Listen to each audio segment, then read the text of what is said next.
주님의 성령이 오늘 이 자리에 임하고 계신 줄로 믿습니다. 오늘은 성령 강림 주일인데요. 이 땅 가운데 이미 구약 시대에도 성령님은 계셨지만 특별히 교회로서 함께 공동체에 임하셔서 이 땅의 교회의 태동 시작을 이루셨던 성령 강림의 역사를 기념하는 주일로 우리가 성령 강림 주일을 보내고 있습니다. 특별히 성령 강림 주일은 오순절 성령 강림이라고 합니다. 오순, 이 순이라는 글자는 10을 의미하죠. 그래서 오순, 50일이 지났다는 것입니다. 부활 후 50일이 지난 오늘 성령께서 강림하셨고요. 초대교회는 이 성령 강림 주일 이전에 50일을 기쁨의 절기로 여기면서 부활의 기쁨을 나누고 그 부활의 기쁨 속에서 성령의 임재의 충만함을 또 함께 누리면서 힘차게 주의 사명을 감당해 왔습니다. 이 50일 동안 어떤 일이 있었는가, 특별히 사도행전을 통해서 정리해 보자면 이 50일 동안 중 40일은 부활하신 예수님의 행적이 있었던 시간입니다. 오늘 말씀 사도행전 1장 3절을 보면 예수님께서 부활하신 후 40일 동안에 친히 사도들에게 자신의 살아계심을 나타내 보이셨다. 때때로는 그들의 모인 자리에, 때때로는 그들의 고향으로 여러 자리마다 가셔서 살아계심을 보이셨고요. 또 그들에게 하나님 나라의 일을 말씀하셨고 또 더불어서 한 가지 명령을 주셨습니다.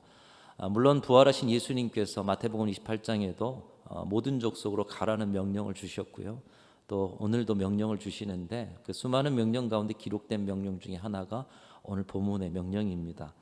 그 명령과 말씀이 사도행전 1장 4절에서 5절 말씀에 나와 있는데 저와 여러분이 함께 받은 명령으로 함께 읽어보겠습니다. 4절 5절 시작. 사도와 함께 모이사 그들에게 분부하여 이르시되 예루살렘을 떠나지 말고 내게서 들은 바 아버지께서 약속하신 것을 기다리라. 요한은 물로 세례를 베풀었으나 너희는 몇 날이 못되어 성령으로 세례를 받으리라 하셨느니라. 읽은 말씀 가운데 주님의 명령은 무엇입니까? 예루살렘을 떠나지 말라 이렇게 말씀하고 계십니다. 예루살렘을 떠나지 않고 약속하신 것을 기다릴 때에 주께서 그 약속하신 성령을 주시는데 그 성령의 권능이 임하면 그 권능을 받아서 온 세상에 복음의 증인이 될 것이라고 주님은 약속하셨습니다. 이것이 주님의 명령이요, 이것이 주님이 그들에게 주시고자 하신 것이요, 이 땅에 남은 그들이 살기를 원하셨던 삶인 것을 오늘 사도행전 1장은 우리에게 가르쳐주고 있습니다. 그들은 이 약속과 명령을 따라서 예루살렘을 떠나지 않았습니다. 기다렸습니다. 그리고 드디어 오순절이 되자 부활 후 50일째 되는 날 성령께서 그들 가운데 임하신 줄로 믿습니다. 그래서 오늘 본문 이후에 사도행전 2장을 보시면 이 사도행전 2장에 성령 강림의 역사가 나와요. 성령이 임하시니 그들이 권능을 받습니다.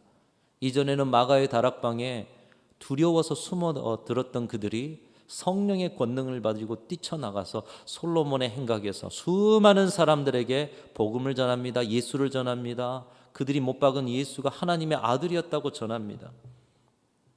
권능을 받자 그들이 예수님의 증인이 되었습니다. 그리고 예수의 증인으로서 복음을 선포할 때에 유월절을 지내러 예루살렘에 온 수많은 디아스포라의 유대인들마저도 그 복음의 말씀에 귀를 기울이고 가슴에 찔림을 받고 회개하고 예수를 자신의 구주로 영접하며 하나님의 자녀가 되는 역사를 바로 오순절 성령 강림의 날 주께서 그들을 통해서 이루신 줄로 믿습니다.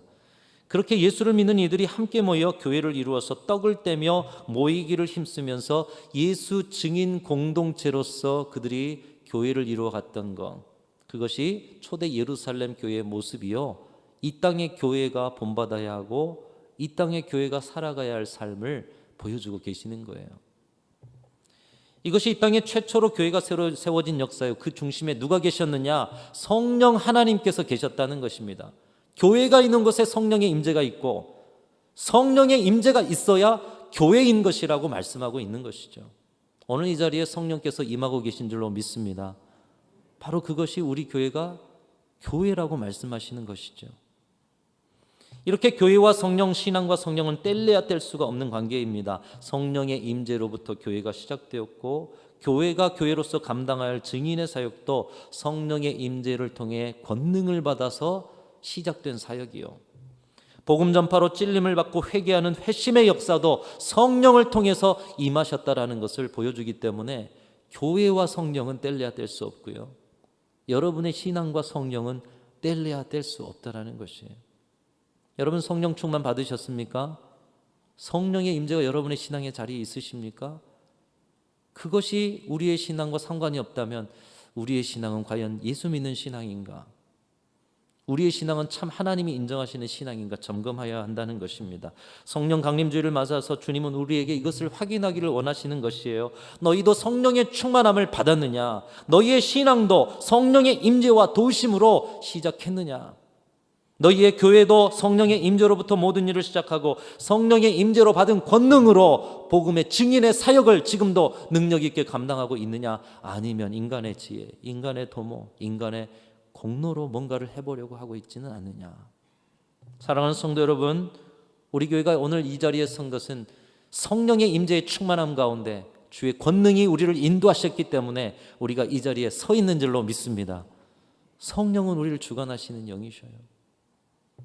오늘 또 권능받아 예수 증인의 공동체로 서서 우리는 하나님께서 기뻐하시는 하나님의 나라를 위해서 달려가고 있는 살아 역사하는 교회인 줄로 믿으시기를 주님의 이름으로 축원합니다. 만일 이 성령의 임재가 없다면 교회는 교회가 아니라고 말씀하고 있어요. 교회와 신앙은 성령의 역사 없이는 시작될 수도 없고 설명할 수도 없습니다. 그 성령의 임재와 주시는 권능을 받아서 신앙이 신앙되고 교회가 교회되고 사명이 사명되어지는 것이기 때문이죠. 그래서 오늘 주님은 우리에게 이 말씀을 통해서 성령의 충만한 임재 가운데 살아가지 못한 신앙인들에게 성령의 임재를 잃어버린 교회에게 다시 돌아가야 할 자리를 말씀하고 있어요. 그 자리가 어디냐? 명령하고 계시는데 예루살렘에서 머물러라는 말씀이에요. 주님은 제자들에게 예루살렘을 떠나지 말라고 명령하고 계시고 우리에게도 우리 신앙의 예루살렘으로 돌아가라, 예루살렘에서 성령의 은총을 기다리라, 약속하신 성령 충만받아 권능을 받아 주의 사역 감당하라고 말씀하고 있어요. 여러분 제자들에게 예루살렘은 어떤 곳이었습니까? 예루살렘은 고향이 아니었어요. 그래서 예수님 부활하시기 전에 십자가 지시고 나서 그들이 다 고향으로 떠나버리잖아요. 고향이 아닙니다. 낯선 곳이에요. 타향입니다. 익숙한 곳이 아니라 타향이에요. 물론 주님과 함께 3년을 또 절기마다 찾아오는 그런 곳이지만 결국은 돌아갈 고향이 있어요.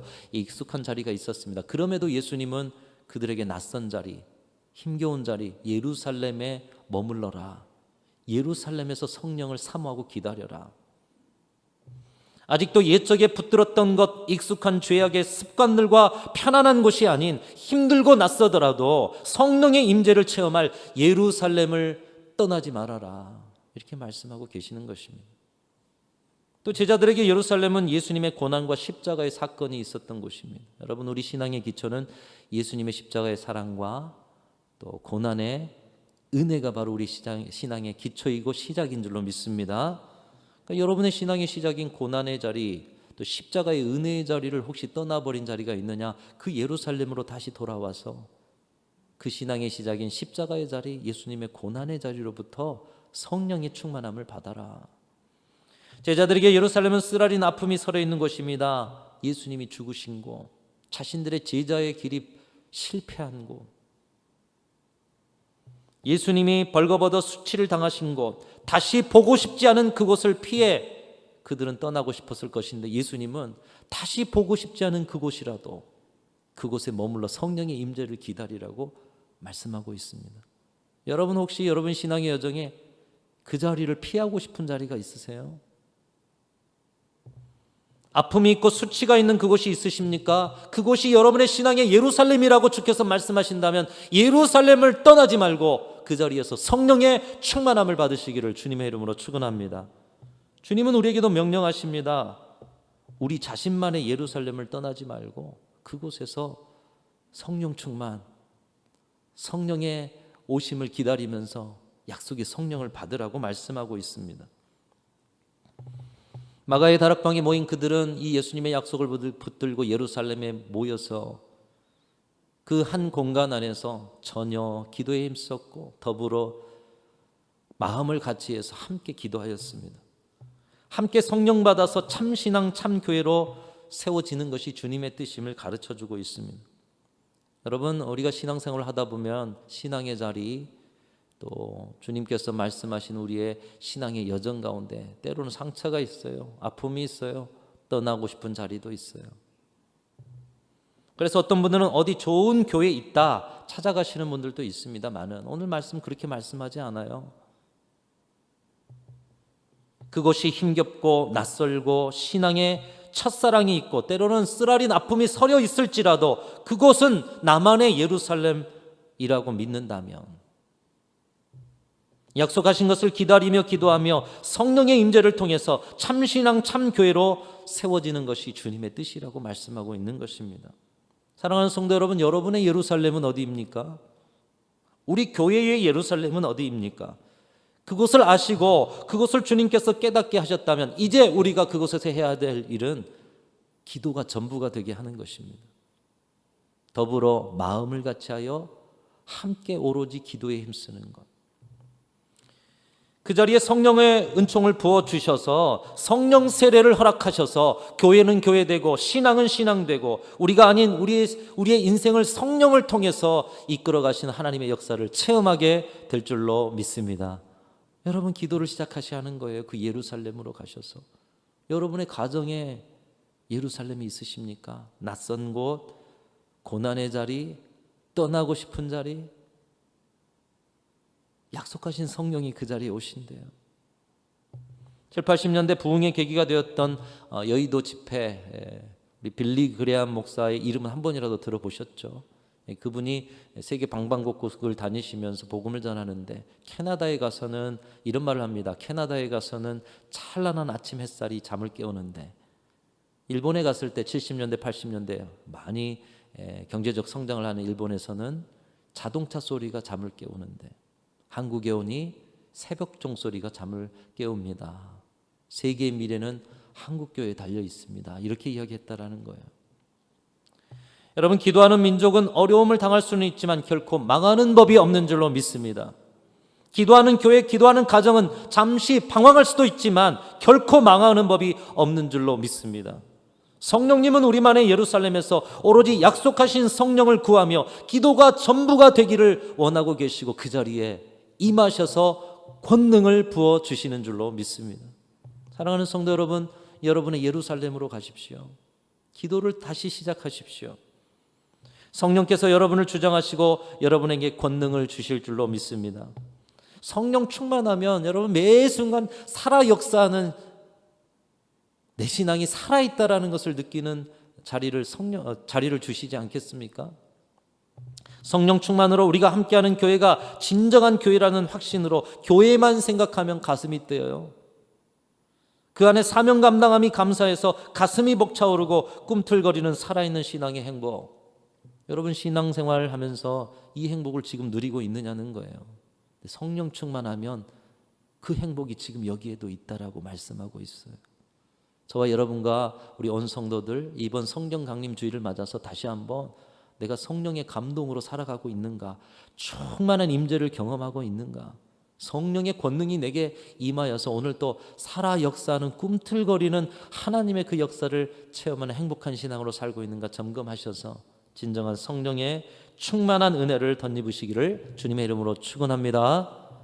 주님의 성령이 임하면 일어나게 되는 변화, 살아 역사하는 신앙의 변화를 경험하게 되는데 어떤 변화를 경험하는가? 우리 사도행전 1장 8절 오늘 본문의 말씀, 우리 변화를 생각하고 주시는 은혜를 소망하면서 같이 읽겠습니다. 시작. 오직 성령이 너희에게 임하시면 너희가 권능을 받고 예루살렘과 온 유대와 사마리아와 땅끝까지 이르러 내 증인이 되리라 하시니라. 여러분, 성령이 임하시면 분명한 변화가 있는 줄로 믿습니다. 변화가 없는 자리는 성령이 임하고 계시는가 점검해야 할 자리라는 거예요. 여기에서 나오는 권능이라는 단어가 있습니다. 헬라어로 디나미스라는 단어죠. 다이나마이트가 이 디나미스를 어원으로 삼고 있다고 합니다. 여러분, 다이나마이트가 뭐죠? 폭탄 아닙니까?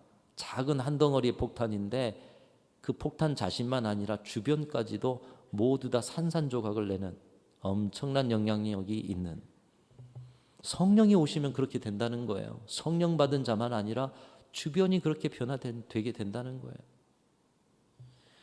이 권능이라는 말, 디나미스라는 말은 폭탄이 터지는 것과 같은 강력한 힘을 의미하는 것입니다. 성령이 임하시면 다이너마이트가 폭파하는 것처럼 온 주변이 하나님의 은혜의 자리로 뒤바뀌게 된다는 것이고, 변화되는 것이고, 부흥의 역사가 임하게 된다는 것입니다. 그 권능의 역사를 초대교회가 보여주는데, 오늘의 시대에도 성령은 우리 안에 권능을 주셔서 상상할 수 없는 변화와 부흥의 역사를 허락해 주시는 줄로 믿습니다. 우리가 인정하건 인정하지 않건 성령은 오늘 또 그 역사를 이루어 주셔요. 예수님께서 승천하시면서 보혜사를 너에게 보내주겠다, 너희 곁에서 너희를 돕는, 말할 수 없는 탄식으로 기도하시고 하나님의 깊은 것이라도 통달하시고 진리로 우리를 가르치시고 오늘 또 우리의 부족함을 아시고 능력을 공급하시는 보혜사 성령을 너희에게 보내주겠다. 여러분, 그 성령은 오늘 또 일하고 계시는 줄로 믿습니다. 그러니까 성령의 임재 가운데 살아간다면 우리는 오늘 또 그 은혜를 경험하는 거예요. 근데 내가 그 은혜를 경험하지 못한다면 기도하셔야 한다는 거예요. 성령의 임재를 갈구하셔야 한다는 거예요. 살아 꿈틀거리는 하나님의 역사를 느끼며 사는 참 행복의 신앙을 갈망하면서 기도하셔야 한다는 거예요. 오늘날 많은 교회들이 어렵다 합니다. 실제로 오늘의 시대의 교회의 상황들은 정말 어렵고 힘듭니다. 여러분의 삶도 그렇지만 교회는 더더욱 그래요. 코로나 시절에 그랬죠. 세상이 고령화 시대가 되다 보니 교회도 고령화 시대가 돼요. 이번에 전교인 체육대회에 레크레이션을 인도하셨던 그 MC 루피라는 분이 처음에 물었어요. 연령대 평균이 어떻게 됩니까? 근데 어떤 한 분이 대답을 합니다. 우리 교회 60이 젊은 분입니다. 이렇게 이야기하셔요. 그게 현실이에요. 고령화 사회로 접어들었어요. 저출산의 사회입니다. 불경기, 환경과 재해의 도전, 시대의 급속한 변화, 그 변화에 따라가지 못하는 교회. 편의주의의 가치관, 개인주의, 그래서 자기 중심적인 신앙, 1인 가정이 많아진 가정 형태. 여러분, 지금은 이제 우리는 머릿속에 가정하면 옛적의 생각을 버리셔야 돼요. 아빠가 있고 엄마가 있고 딸, 아들 하나 해서 넷 가정을 생각하는데 아니에요. 1인 가정이 그 우리가 생각하는 모범적 가정을 넘어섰어요. 절망이 가중되는 사회적 시스템, 이런 외부로부터 오는 도전을 교회가 받고 있습니다. 함께 개교회와 공교회의 여러 가지 내부적 어려움, 교회 안에 어려움들이 얼마나 많습니까? 복음을 전하고 다음 세대를 양육하고 교회를 부흥시켜가는 일이 쉽지 않은 현실입니다. 그래서 교회들이 어렵다 합니다. 그런데 여러분, 믿음의 눈을 떠서 주변 교회들을 보십시오. 조금만 고개를 들어 주변 교회들을 보십시오. 이러는 중에도 부흥하는 교회는 부흥하고 역동하는 교회는 역동한다라는 것입니다. 왜요? 성령이 그 가운데 운행하시기 때문에, 성령의 임재 속에서 권능을 받아 사명 감당하기 때문에, 그리고 성령의 역사 속에 끝없이 변화하고 끝없이 주시는 그 부흥의 역사가 그 교회 가운데 임하기 때문에, 사람의 계획과 힘으로 하려 한다면 까마득하도 하고 수도 없는 역경의 과정이겠지만 성령이 이끄시는 대로 성령이 주시는 권능으로 한다면 사람이 할 수 없고 상상할 수도 없는 변화와 부흥을 성령께서 이루어 주시는 줄로 믿습니다. 성령 권능 받은 자가 하는 거예요. 예수님의 12제자나 그 어떤 사람이 마가의 다락방에 성령의 역사를 생각이나 했겠어요? 그 어떤 사람이 초대교회에 놀라운 3,000명, 5,000명이 주께로 돌아오는 역사를 생각이나 했겠어요? 여러분, 그런데 알지도 못하고 상상할 수도 없는 놀라운 부흥의 역사와 변화를 성령께서 이루어 주셨어요. 성령만이 교회의 미래의 해답이라는 거예요. 우리의 도모가 먼저가 아니라 성령의 임재, 성령의 충만함, 성령이 가르쳐 주시는 은혜가 우리 교회의 미래의 해답이라는 거예요. 거기서부터 시작하라 성령 강림 주일은 우리에게 또다시 이야기하고 계십니다. 성령이 역사하시며 권능으로 이루어가시는 변화는 무엇입니까? 교회와 신앙 안에서 성령 충만으로 성령의 권능을 받는 자리마다 계속적으로 일어나는 변화의 역사, 오늘 그 한 가지만 보겠습니다. 여러분, 성령이 임하시는 자리에는 변화가 일어나는데 첫 번째로 이 한 가지 사람의 변화가 일어난다는 것이에요.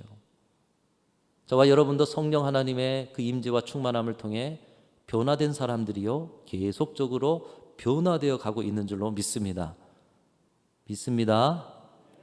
성령의 임재가 있는 곳에는 변화가 있어요. 여러분, 그 힘든 사람의 변화가 성령님을 통해서 이루어진다라는 거예요. 사람의 변화라는 거 여러분 돌아보면 쉽지 않지 않습니까? 내 자신을 한번 돌아보십시오. 숱한 세월, 때로는 정신적인 고통을 겪고요. 뭔지 모르게 어둠이 밀려와요. 때로는 습관과 연약함도 벗어버리고 싶어요. 그런데 과거나 지금이나 똑같은 패턴으로 나의 머릿속에 지배하고 있는 핵심적인 신념이 바뀌지 않으므로 뭔가 변화하고 싶은데 변화되지 않은 여러분의 인생의 테두리 고정관념 속에서 살아오시지 않았습니까? 여러분의 생각으로 스스로 고통받지 않으셨습니까? 여러분, 사람의 변화는 우리 말의 설득이나 지식과 가르침으로 변화시키는 건 오늘날 더더욱 힘든 시대가 되었습니다. 최근에도 한 목사님의 한숨을 들었습니다. 평생 어렵고 힘든 순간을 함께 했던 한 교인이 있었다는 거예요. 예수 믿지 않았는데 그분이 고통 가운데 있다는 것을 들었어요. 정신적인 문제로 찾아가서 위로하고 말씀 나눠주고 찾아가서 함께하고 따뜻한 마음을 전하다 보니 친해졌습니다. 복음이 전해집니다. 복음을 받아들여요. 정신적인 문제가 있어서 병원도 데려갑니다. 그런데 거기서 회복이 점점 되어 가더니 이제 직장도 구해야 돼요.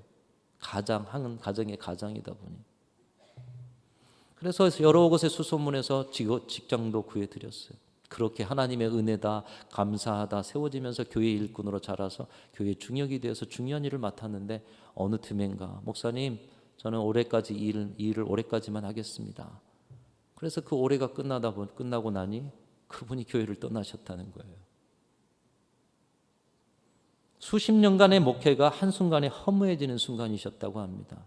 내가 뭘 했다라기보다는 주님 안에 변화된 줄 알았는데. 여러분, 이런 인간에 대한 실망은 어쩌면 당연한 것입니다. 심지어 예수님의 시대에 예수님과 함께 했던 제자들조차도 완전한 주님의 제자로 변화되지 않았습니다. 그들이 십자가의 고난 받으신 예수님을 본 후에 고향으로 떠나지 않았습니까? 예수님과 3년을 동거동락했고 곁에서 기적을 보고 생명의 말씀을 들은 제자들이었지만 예수님 앞에서 그 십자가의 고난을 고지하시는 예수님 앞에서 누가 크냐? 근데 그 모습이 오늘 본문에도 나타나고 있어요. 돌아가신 후에 부활하셨습니다. 40일 동안 예수님의 모습을 보여주시면서 하나님 나라의 일을 가르쳐 주셨어요. 그런데 오늘 본문에 나타나고 있는 모습, 그들이 예수님께 이렇게 묻고 있습니다. 주께서 이스라엘 나라를 회복하심이 이때니까. 부활하고 승천하시니 다시 오신다는 예수님. 그런데 주님이 이제 부활하셨으니 이때야 주님이 왕 되시는 것 아닙니까? 이런 제자들의 질문에 예수님께서는 일침을 가하십니다. 이르시되 때와 시기는 아버지께서 자기의 권한에 두셨으니 너희의 알 바 아니요. 그것에 관심 끄라는 거예요. 너희가 관심을 가져야 할 것은 이 땅의 것이 아니라는 것입니다. 너희가 관심을 가져야 할 것은 너희의 욕심을 채우는 것이 아니라고 말씀하고 계시는 것입니다. 제자들은 예수님이 승천하시는 이 엄숙한 시간조차도 자신의 욕망을 버리지 못한 그런 사람들, 하나는 주의 좌편에 하나는 주의 우편에 내 자리의 공고함을 위해서 살아가는 사람들, 변화되지 않았어요. 심지어 부활하신 예수님과 함께 하면서도요. 여러분, 사람의 변화는 이렇게 쉽지 않습니다. 이것이 성령으로 변화되지 못한 제자들의 모습이었어요. 오늘 마가의 다락방의 사역 역사 이전의 1장의 모습의 제자들의 모습입니다. 주님과 함께 3년을 동고동락해도 변화가 안 돼요. 그게 우리 사람입니다. 오늘날 교회를 다니는 것과 성령의 임재를 통해 변화된 것의 차이가 그것입니다. 우리가 모두 함께 순천중앙교회 성도들이지만 과연 우리 모두가 성령의 임재의 변화를 통해 주님 안에서 확고한 거듭난 사람들인가 물으셔야 한다는 거예요. 아니면 주님과 3년을 동고동락하면서도 변화되지 못한 그 모습으로 머물러 있는 것은 아닌가. 어떻게 그들이 180도의 변화된 신앙인이 되었습니까? 성령이 임재하신 거예요. 마가의 다락방이 성령이 임재하셔서 사람으로, 심지어는 예수님의 말씀 듣고 변화되지 않은 그들의 인격과 영혼과 삶이 완전하게 변화되어진 줄로 믿습니다. 성령이 변화시켰어요. 여러분, 성령이 임하실 때 이런 역사가 일어나요. 변화가 일어나요. 인격이 변화됩니다.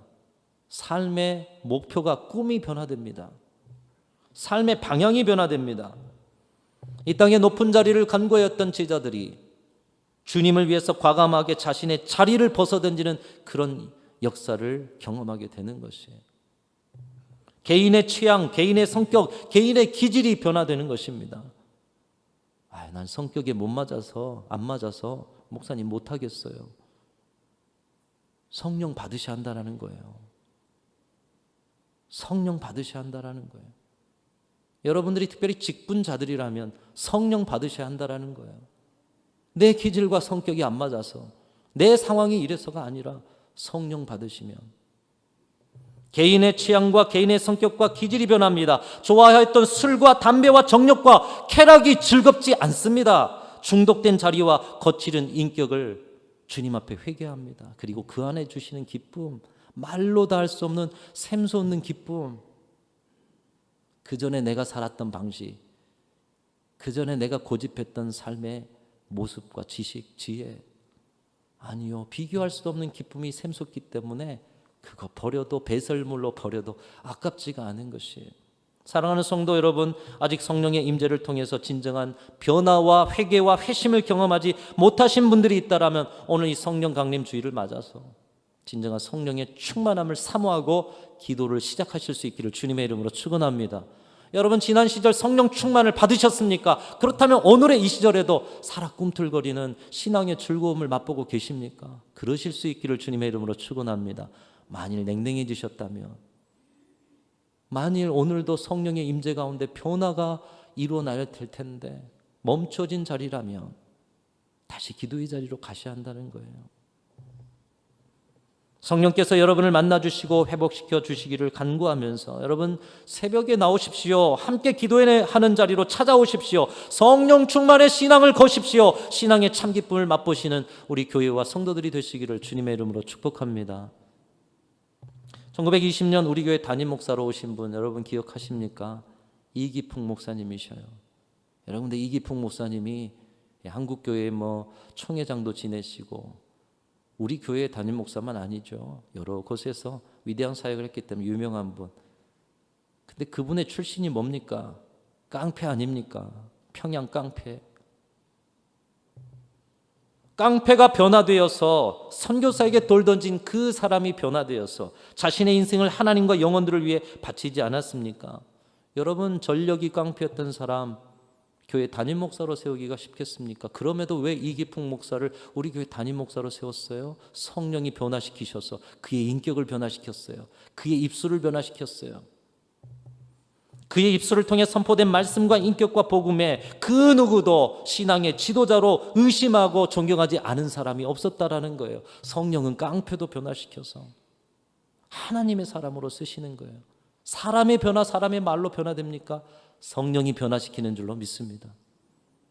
성령이 변화시키는 거예요.